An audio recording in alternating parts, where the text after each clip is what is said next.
తాత ఈ పూలు చూడు ఎంత బాగున్నాయి కదా తాత. ఇవి రబ్బర్ పూలు రా. రబ్బర్ చెట్టా? అంటే దీనికి 4-5 రకాలు అంటారు. ఏమంటారు తాత? రబ్బర్ చెట్టు అంటారు, పాల సముద్రం అంటారు, లొట్ట పిచ్చి చెట్టు అంటారు. ఎక్కువ నీళ్ళలో ఉంటది కదా తాత ఇది? ఎక్కువ నీళ్ళలో నీళ్ళ ఏరియాకే ఉంటది బాగా. ఏం పని చేస్తుంది తాత ఇది? ఇది మన గడ్డలు పుడతాయి చూడు, ఈ తొంట్లకైనా ఇక్కడ నడుము పొంటి అయినా కాళ్ళకి ఎక్కడైనా గడ్డలు. వేడి గడ్డలా? వేడి గడ్డలు ఇంత పుడతాయి. కొన్ని ఆపరేషన్లు చేస్తారు. అవునవును. అయితే ఆపరేషన్ చేయకుండా ఈ ఆకును మంచిగా తేవాలి, తెచ్చి పసుపేసి మెత్తగా నూరాలి. నూరి ఆ గడ్డకు ఇట్లా వెట్టి కడితే ఎంత చీపాయి గడ్డ అయినా కానీ అలానే కరిగిపోతుంది. వేడికి ఇట్లా చేయొద్దా తాత? ఇది వేడితోటేరా. అంటే ఇట్లా నూరి పసుపేసి నూరాలి మెత్తగా. నూరి కొద్దిగా వేడి చేయాలి.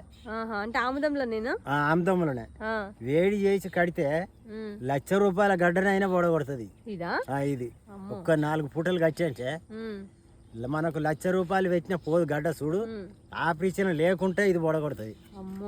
బాగానే పని చేస్తుంది అయితే. బ్రహ్మాండమైన పని చేస్తుంది కాదు ఇది. మళ్ళీ ఉట్టిగానే దొరుకుతుంది. ఏడబడతా ఏడబడితే ఆడ దొరుకుతుంది.